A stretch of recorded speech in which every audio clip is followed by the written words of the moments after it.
Wanita muda hilang di padang pasir. Mobilnya ditemukan ditinggalkan dengan darah di dalamnya. Sekitar 2 bulan kemudian, penyelidik Arizona masih mencari tahu apa yang terjadi pada Isabella Camas dan keberadaannya. Selain itu, ada kejutan besar dalam cerita ini yang baru saja terjadi. Pria yang ditangkap dan ditahan, yang dianggap sebagai orang yang dicurigai dalam kasusnya, baru saja dibebaskan dari penjara. Kami menangani kasus ini dipersembahkan oleh Law and Crime. Saya Chris Stewart.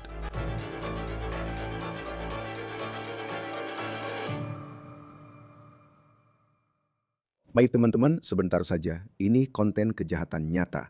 Kasus-kasus seperti ini penting dibahas, meski topiknya menakutkan. Cerita seperti ini bisa sulit dibahas dan mungkin membuat Anda memikirkan diri sendiri, keluarga, atau situasi Anda. Saya ingin memperkenalkan sponsor hari ini karena asuransi jiwa memang tidak menyenangkan untuk dipikirkan. Namun tahun ini Anda bisa mengurus hal penting ini. Polis memberi keluarga Anda perlindungan dan ketenangan tanpa ribet atau lama. Fabric by Gerber Life adalah asuransi jiwa berjangka. Itu berarti Anda bisa menjaga keluarga Anda hari ini.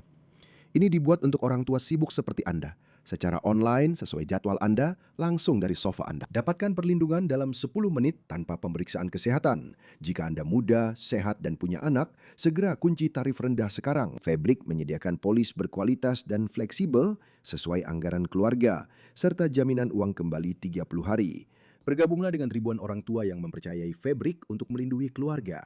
Ajukan sekarang di meetfabric.com/OTC. Itu adalah meetfabric.com/OTC. Keluarga Isabella Camas tengah menghadapi mimpi buruk. Dan mereka telah memberitahu stasiun media lokal bahwa melalui semua ini, mereka masih berpegang pada harapan bahwa dia masih hidup dan dia akan pulang. Saat cerita itu berlangsung, muncul pertanyaan besar untuk pria yang ditangkap dalam kasus Isabella. Pria ini berada dalam tahanan selama kurang lebih 8 minggu, tetapi dia baru saja membayar jaminan dan sekarang dia tidak lagi di penjara. Sebelum masuk ke cerita itu, saya akan mulai dari awal kasus ini. Jika Anda belum mengikuti cerita dari Phoenix, ini tentang wanita bernama Isabella Camas yang videonya diunggah ke TikTok. Dia berumur 21 tahun dan hilang sejak 11 Januari. Ini foto yang dirilis polisi di Avondale, Arizona, sebelah barat Phoenix. Ini foto Isabella Camas di pom bensin Quick Trip sekitar jam 3 sore 11 Januari. Besoknya dia tidak datang bekerja. Saat itu orang-orang mulai curiga ada yang salah dengan Isabella. 2 hari kemudian, polisi menemukan Hyundai Sonata merah miliknya di Phoenix, tapi tidak ada tanda-tanda keberadaan Isabella. Ada beberapa petunjuk utama yang menimbulkan kekhawatiran dia mungkin dalam masalah. Polisi mengeluarkan peringatan turkois untuk Isabella, ditujukan pada orang dewasa yang terancam bahaya namun tidak memenuhi syarat Amber Alert atau Silver Alert. Apa yang polisi temukan di mobilnya hingga kasus ini makin mengkhawatirkan. Polisi mengatakan di dalam kendaraan tersebut terdapat banyak darah dan darah itu dilaporkan cocok dengan milik Camas. Sekarang kursi penumpang mobil itu juga hilang dari kendaraan dan sampai hari ini masih belum ditemukan. Kita akan membahas barang lain di kendaraan yang bisa jadi petunjuk penting sebentar lagi. Polisi kini memakai rekaman kamera pengawas untuk melacak lokasi kendaraan setelah Camas dinyatakan hilang. Dia tidak masuk kerja pada 12 Januari. Mobil itu terlihat di sebuah pom bensin di Globe, Arizona. Itu cukup jauh jika Anda tahu Maricopa County di area Phoenix. Dari lokasi terakhir dia terlihat. Dia terakhir terlihat di Avondale, Arizona, barat Phoenix. Sedangkan Globe, Arizona, tempat mobil ditemukan di pom bensin, ada di timur Phoenix. Sekarang, inilah pria yang menurut pihak berwenang mengendarai mobil itu sehari setelah Isabella terakhir terlihat. Tommy Rodriguez. Usianya 39 tahun dan polisi mengatakan dia memiliki hubungan romantis dengan Isabella. Tetapi keluarganya membantah bahwa hubungan mereka adalah sesuatu yang serius. Ibu Isabella mengatakan kepada KTV-KTV di Phoenix bahwa Rodriguez lebih mirip terduga penguntit daripada pacar. Menurut dokumen pengadilan, mereka hanya saling mengenal beberapa bulan. ABC-15 Phoenix meninjau dokumen dan menyebut pasangan itu diduga bertengkar sehari sebelum Camas terakhir terlihat di pom bensin lewat rekaman kamera pengawas. Baik, mari kita bicara tentang Rodriguez dan apa yang kita ketahui tentang dirinya, karena ini juga sangat mengkhawatirkan mengingat perannya sebagai orang yang berkepentingan dalam kasus hilangnya Comas saat ini.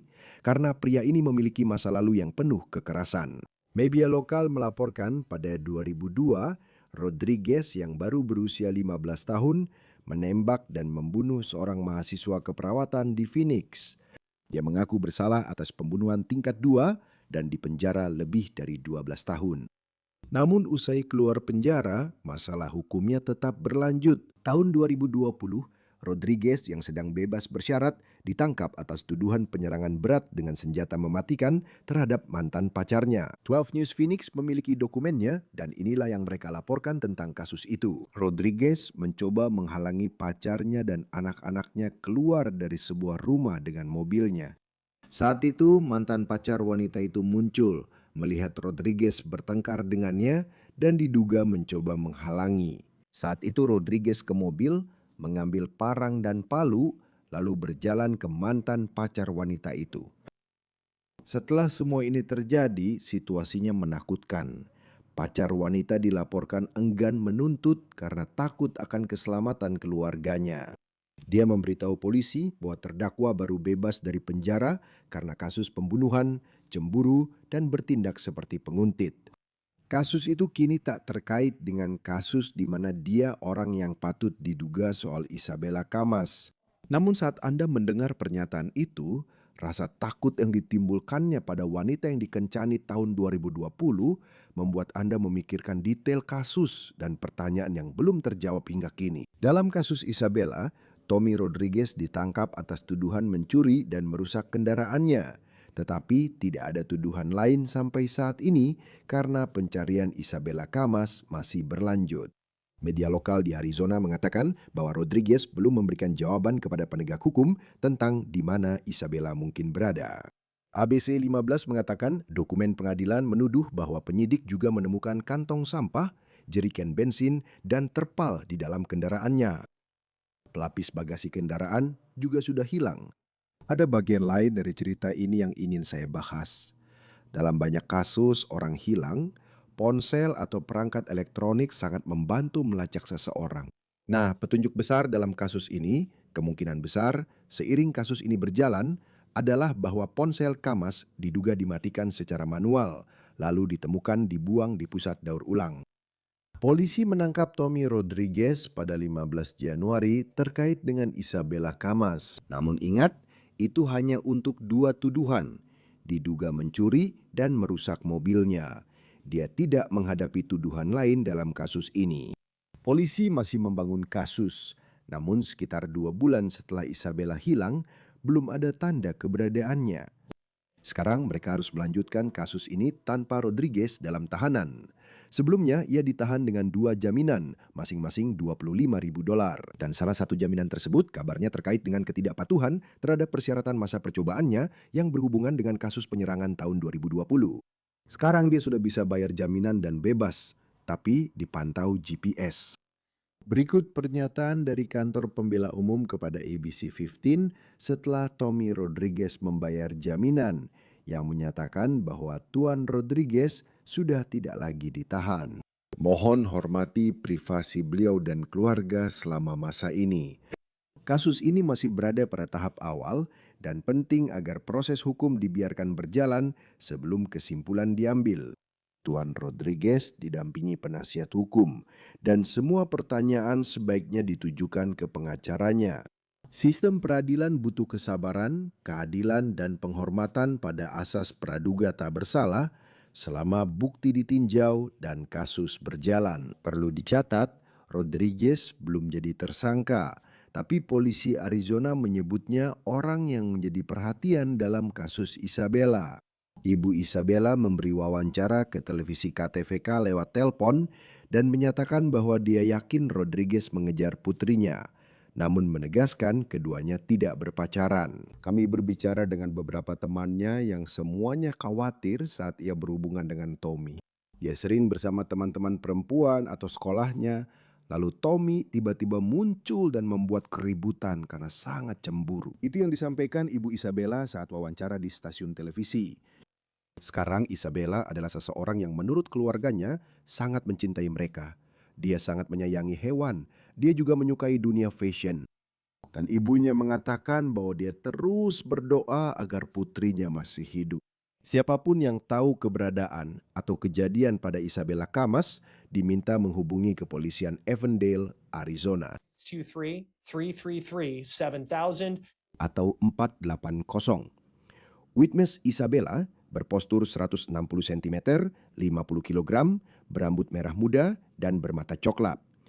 Bergabunglah bersama kami untuk membahas kasus ini dengan Sonny Slaughter, instruktur penegak hukum. Senang Anda di sini di Law and Crime. Anda tahu, dalam kasus-kasus seperti ini, dan Tommy Rodriguez orang yang dicurigai terkait dengan apa yang terjadi, dan apapun yang terjadi pada Isabella Camas, dia hanya didakwa dugaan pencurian dan perusakan kendaraan, tidak lebih. Ada bukti lain di luar sana, tapi terkait dakwaan padanya hanya itu. Dia juga bisa membayar jaminan. Bagaimana pendapatmu? Kita tahu ada banyak bukti lain yang belum dituduhkan kepadanya, tapi banyak bukti tersebar soal kejadian pada wanita ini. Sekarang dia berstatus sebagai orang yang dicurigai memakai alat pemantau GPS, namun sudah bebas dari tahanan. Kamu tahu, Chris, terima kasih sudah mengundang saya. Selalu senang bisa bersama kamu, selalu menyenangkan membahas kasus-kasus seperti ini denganmu. Saya pikir ini sangat mengkhawatirkan dan mengganggu di masyarakat. Ini seharusnya menjadi tanda bahaya bagi masyarakat ketika kita memiliki jaminan seperti ini yang tidak masuk akal berdasarkan apa yang kita ketahui.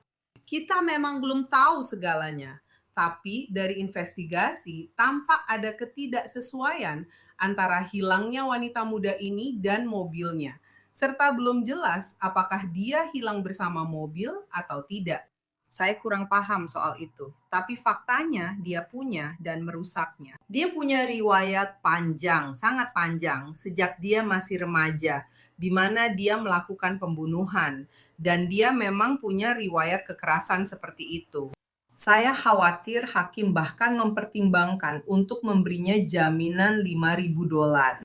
Tidak, bukan jaminan pasti, tidak ada uang jaminan tunai. Jadi dia membayar $2.500. Maaf, jaminannya $25.000, tapi dia hanya membayar $2.500. Dia bisa keluar. Dia memakai alat pemantau di pergelangan kaki. Namun, orang tetap bisa bergerak bebas meski alat itu dipakai atau dilepas. Kita masih belum tahu lokasi gadis muda ini.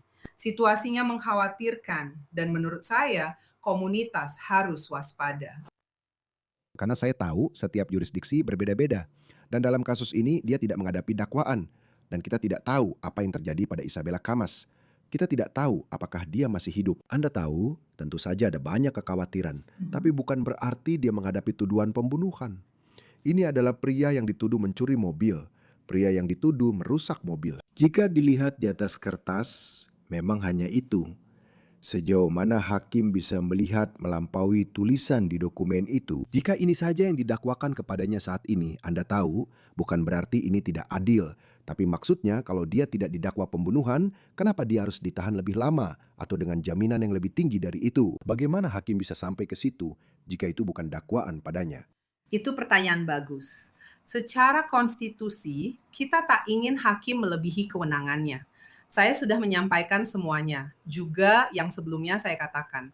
Namun, kamu tidak ingin hakim bertindak melebihi kewenangan atau melanggar hak konstitusional siapapun. Kamu juga tidak ingin hakim mengabaikan fakta yang sudah dipaparkan di depan mereka. Meskipun aku baru saja menghubungkan semuanya, secara hukum dan konstitusi, hakim hanya bisa menangani apa yang ada di hadapan mereka. Dan sayangnya, proses investigasi belum cukup menghubungkan semua titik sehingga hakim bisa melakukan lebih banyak dalam kasus ini. Jika itu mobilnya, jika itu pencurian, itu adalah kerugian, maka $5.000 masuk akal. Alat pelacak GPS memang masuk akal karena kamu perlu melacak seseorang yang memiliki riwayat perilaku kekerasan dan perilaku berbahaya. Meski kita tak tahu apa yang terjadi pada korban atau calon korban yang diduga. Ia mungkin saja tidak bisa berkomunikasi dengan orang-orang, atau memang tidak mau berkomunikasi dengan siapapun. Ini salah satu hal yang menurut saya ada argumen konstitusionalnya. Jika kamu tetangga orang ini, aku tidak peduli dengan perdebatan ala sekolah hukum yang bisa dilakukan orang lain soal ini. Ini adalah seseorang yang telah divonis bersalah atas pembunuhan. Seseorang yang pernah melakukan penyerangan. Kamu tahu, situasi penyerangan yang sangat menakutkan yang terjadi pada tahun 2020. Dan dia masih dalam masa percobaan untuk itu. Sekarang kamu mendengar detail tentang gadis yang hilang ini. Dia tak punya jawaban. Ada darah di dalam mobil. Kursi penumpangnya hilang. Pelapis bagasi mobil juga hilang. Ada terpal di dalam mobil. Seperti ada semua hal ini yang kalau kamu adalah seseorang yang ada di sekitar sini, kalau kamu bagian dari komunitas ini, sangat mengkhawatirkan bahwa orang ini diizinkan bebas. Bahkan jika dia memakai alat pelacak GPS, hanya dengan mempertimbangkan riwayatnya. Kamu benar, itu kembali pada yang aku katakan di awal. Itu memang bikin khawatir. Dan meskipun investigasi membutuhkan waktu, mengumpulkan bukti faktual juga memerlukan waktu, masyarakat di komunitas seharusnya merasa khawatir. Mereka harus waspada dan berjaga-jaga. Saya sarankan jika mereka memiliki kamera atau hewan yang bisa memberi peringatan, mereka sebaiknya memiliki semua itu. Dan orang-orang harus tahu siapa dia. Kita melihat fotonya, dan mereka harus cermat dan waspada, kamu tahu, terhadap apa yang mereka lakukan. Dan memperhatikan tindakannya, serta tetap menjauh dari orang ini dan orang-orang seperti dia. Mereka juga perlu tahu siapa yang tinggal di sekitar kita. Dan kamu tahu, orang-orang cenderung memakai topeng.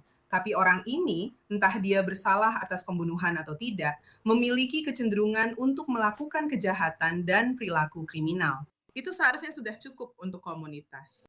Dan sekali lagi, kita tidak tahu apa yang terjadi pada Isabella Camas. Saya tahu keluarganya masih berharap dia bisa pulang dan masih hidup. Pulang dalam keadaan hidup, maaf. Dalam kasus ini, Anda punya kendaraan itu dan banyak bukti terkait yang hilang. Lalu ada orang ini yang bilang tidak tahu di mana dia. Tapi sehari setelah hilang, dia ditemukan bersama mobilnya di sisi lain Phoenix yang tidak masuk akal. Seperti dalam beberapa kasus ini, maksud saya, seberapa sering penyelidikan benar-benar buntu, di mana dari luar Anda bisa melihat akhirnya, tapi dalam prosesnya Anda kekurangan petunjuk kuncinya. Seperti bagaimana anggota penegak hukum, selain Anda tahu momen besar yang memecahkan kasus, bagaimana mereka bisa sampai ke titik B dari A ketika ada hal-hal yang hilang di sepanjang jalan. Mereka benar-benar harus fokus dan teliti. Mereka harus mengejar setiap petunjuk dan menghubungkan semua benang merah itu. Anda tahu, kasus-kasus seperti ini membutuhkan sudut pandang kritis terhadap perilaku masa lalu, perilaku saat ini, dan kemungkinan apa yang bisa saja dilakukan. Saat Anda memikirkan darah, Anda juga memikirkan bagian mobil yang hilang dan perlu menelusurinya. Diperlukan rekaman video, lokasi terakhir, dan waktu terakhir melihat korban potensial. Jadi mereka butuh orang yang menelpon dan memberi petunjuk. Mereka juga harus pergi ke semua tempat di mana mobil ini mungkin pernah berada dan memeriksa rekaman video, melakukan percakapan. Apa yang dia katakan? Pasti ada jejak digital di suatu tempat. Itu adalah jejak video, dan mereka harus melakukannya untuk mendapatkan bukti yang tepat sebelum membuat tuntutan yang sesuai. Karena sekali lagi, yang tidak kita inginkan adalah jaksa wilayah dan hakim bertindak berlebihan, menuntut secara berlebihan, dan hakim yang tidak mengikuti konstitusi. Itulah mengapa kita membutuhkan penegak hukum untuk memiliki praktek investigasi yang benar-benar kuat. Dan jika ada yang tahu di mana korban yang diduga berada, tolong beritahu seseorang. Hubungi 911. Jika dia mendengarkan, hubungi seseorang dan beritahu bahwa kamu aman. Karena jika tidak, ini terlihat seperti situasi yang berpotensi berakhir sangat buruk. Memang benar, dan saya juga merasa terkejut bahwa kursi penumpang kendaraan itu hilang. Dan kamu tahu, ada kasus di mana penegak hukum tidak dapat menemukan mobilnya. Kamu tahu, seluruh kendaraannya. Tapi itu sepertinya adalah barang bukti yang sangat besar dan merepotkan untuk disembunyikan. Menurutmu, apa yang paling menonjol dari situ? Sepertinya itu sangat terkait dengan darah di mobil. Itu barang bukti penting, tapi juga sangat merepotkan untuk disembunyikan. Aku setuju. Dulu aku pernah balapan mobil. Jadi, melepas kursi mobil berarti aku berpikir ada dua kemungkinan tempat. Entah di gurun, di suatu tempat kau membuangnya, atau kamu harus mulai memeriksa tempat rongsokan. Yang berarti mereka harus. Itu yang harus dilakukan oleh penegak hukum. Mereka harus memeriksa tempat rongsokan. Mereka harus memeriksa tempat pembuangan sampah. Mereka harus memeriksa daerah gurun. Periksa kotak hitam mobil itu. Kemana mobil itu pergi? Berapa lama hilang? Dia yang mengemudikannya. Apakah dia pernah mengizinkannya mengemudi mobil itu? Fakta bahwa dia membawa mobilnya dan kita tidak tahu lokasinya sangat mencurigakan dan mengkhawatirkan. Karena apakah dia tipe orang yang membiarkan mobilnya dibawa pergi begitu saja, sementara dia tidak punya cara bepergian? Itu tidak masuk akal. Tapi kursi mobil dikeluarkan dari mobil kalau kamu tidak sedang balapan, maksudku. Karena itu salah satu hal yang biasa kami lakukan saat drag race, karena kamu ingin mengurangi berat mobil. Kamu ingin mobilmu seringan mungkin saat melakukannya. Dan dulu itu balapan liar yang ilegal. Tapi saat kamu balapan di lintasan 1/4 mil, kamu tidak mau membawa semua itu. Dan kursi mobil sebenarnya berat. Kamu melepas kursi mobil, kadang juga kursi belakang atau apa saja, agar mobil lebih ringan dan cepat. Tapi dia tidak sedang balapan mobil. Aku sudah bilang, kita tahu dia tidak balapan mobil. Jadi, dia mencoba menyembunyikan barang bukti yang menurutku terkait kejahatan. Ada sesuatu yang salah. Sesuatu memang terjadi, itu jelas terlihat seperti itu. Apalagi dengan darahnya ditemukan di mobil, sampai pihak penegak hukum mengatakan sesuatu sepertinya dia mengalami luka yang tidak bisa disembuhkan. Dan itu sangat-sangat mengganggu. Agak mengejutkan dari pihak penegak hukum. Kamu bisa melihat saat mereka mulai membangun kasus ini. Sekarang dia sudah keluar dan dianggap sebagai orang yang dicurigai, mungkin akan ada penjelasan besar darinya soal itu. Kita tunggu saja. Tapi saya rasa pengawasan penegak hukum terbatas saat dia sudah keluar. Dia memakai alat GPS, mungkin untuk memantau apakah dia kembali ke lokasi terkait kasus ini. Mereka seharusnya sudah melakukan beberapa pengawasan sekarang, tapi mereka juga harus berhati-hati agar tidak terlalu berlebihan dalam mengawasi. Dia juga karena itu bisa melanggar haknya, kecuali jika ada tuduhan lain.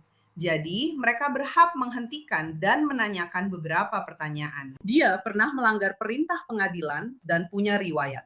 Mereka bisa menghentikan atau menanyainya. Dia juga pernah dipenjara. Jika dia masih dalam masa percobaan, mereka masih bisa melakukan itu.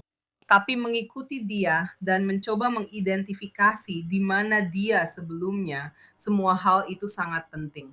Mereka seharusnya melakukan semua itu.